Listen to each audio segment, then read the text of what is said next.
There's a well-known quote which says, life is what happens to us while we are busy making other plans. It's this unpredictability, hence unpreparedness, is what makes life so fragile, yet so beautiful. Friends, some 20-25 years ago, I lived a life that many would only dream of. I always wanted to be an acclaimed artist and be at top of my game. I came from Nepal and actually managed to be a popular and successful actress in Indian film industry. About 80-odd films in 5 different languages, multiple awards. To be honest, some quality and a lot of quantity. Everything that I had dreamt of, in fact, more than what I had dreamt of, was happening to me. What I didn't know, that while I was in this most heady, most enjoyable ride ever, life had planned something else for me. That I would be thrown into a whirlwind of things where slowly I'll start to lose it all. Initially, it started subtly, like I signed a bad film, which flopped, and I got a bad review. And then there was another, and another, and another. But I didn't care, because even then I had some good directors wanting me in their film. So I thought, well, I can always bounce back. But that didn't really happen. I had developed an unhealthy lifestyle, which was attracting wrong company. Restlessly, I was moving from one bad relationship to another one. I was in a mess, and I was in denial. I fell flat on my face when my marriage broke, and soon after, I was diagnosed with aggressive form of cancer. Even my cancer was of an extreme kind. Let me give you a tip of the iceberg of how gruesome my treatment was, my chemotherapy was. That it was not of balding of the hair, losing eyelashes and eyebrows and looking sick and sad. That's how we cancer patients look. From that glamorous diva to this, it was not looks. It was actually when I had to sign waivers for a permanent heart damage, a permanent ear damage, a permanent neuropathy problem, that my hand would be shaking for the rest of my life. It's then I got scared, really scared.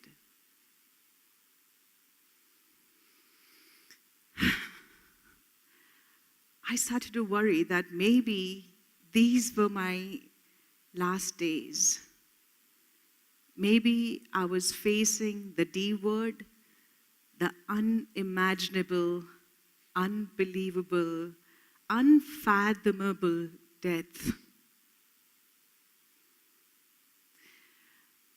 And then I started to think, if this was the end of my life, what did I do with my life so far?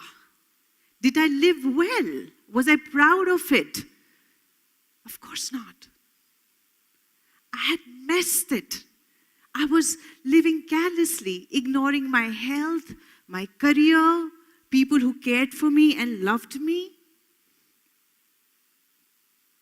Friends, it's been 4.5 years.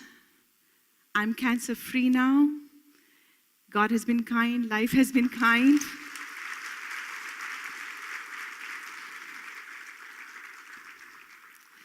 Not a single day that goes by that I forget the promise I made to myself when I thought I was dying.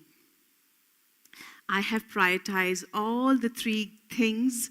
I call them gift. My health.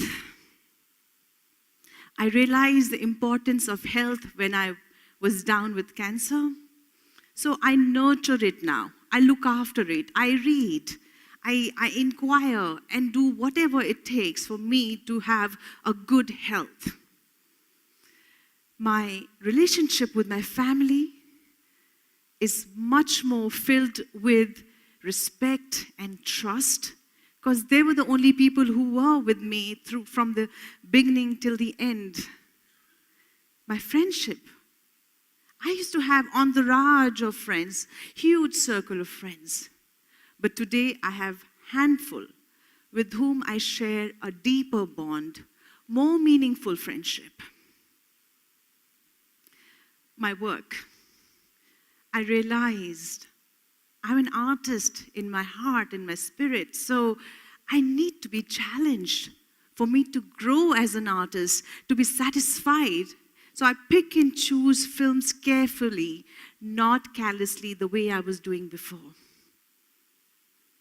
I also got fourth gift, and that is realization of value of service, of contribution. I would like to share a story. When not too many people were visiting me in hospital, there was this lady who would come and be with me on Sundays. She's a doctor, a pathologist in Cornell Hospital in New York. Her name is Dr. Navneet Narula. And she would come sit in that uncomfortable chair of hospital, and spend the entire day with me. I was very intrigued because she was very busy. So I asked her, why are you doing this? You're not my friend from the past, and you're not my fan for sure. You know what she replied? She said, Manisha ji, with the hope that you will do this to somebody else.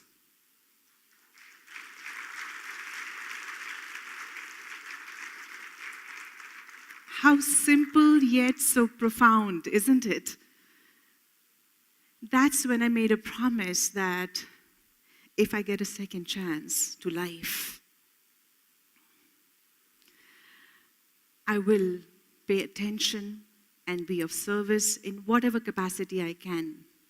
It can be anything big or small, it really doesn't matter. So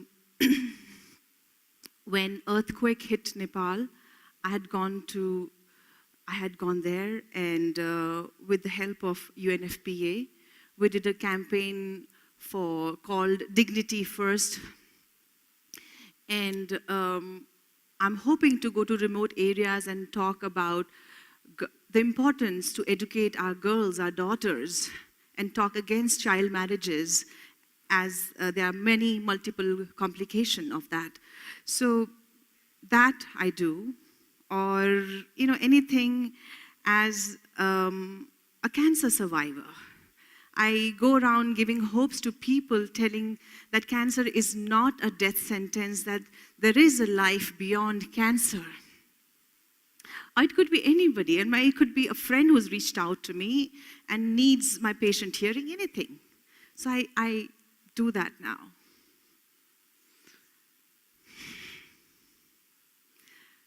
A large part of my story, this gambit of experiences, the highs and the lows, this name, fame, glamour, and the depth of despair of cancer, traumatic chemotherapy, facing death, is not actually about the incidences.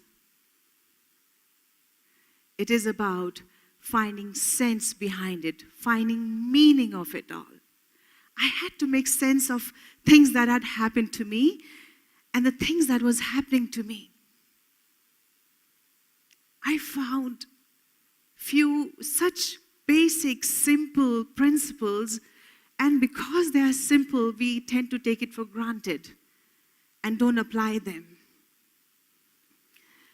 I found, number one, that this life is a gift.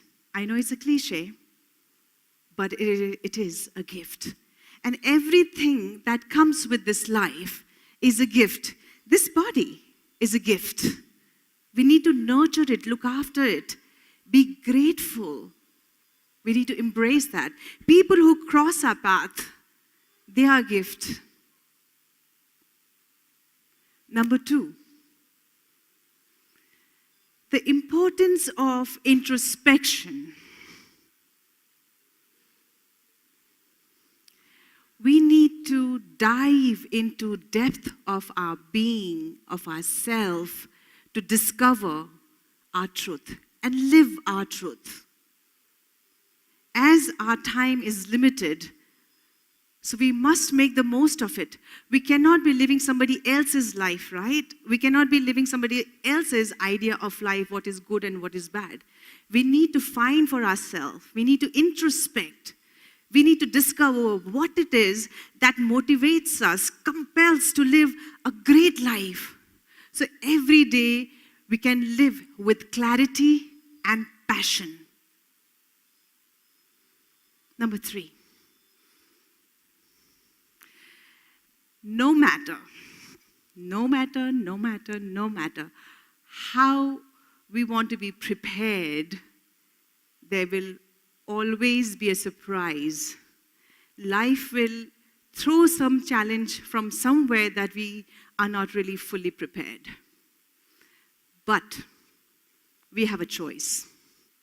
We can either be consumed by it, become victim and make that larger than us and get defined by that problem, or we can turn it around into a platform for our growth. Because there is a message, there is a lesson underneath every problem that we face. We can make a worse situation of our life into a narrative of triumph. The wisdom and the courage is all within us.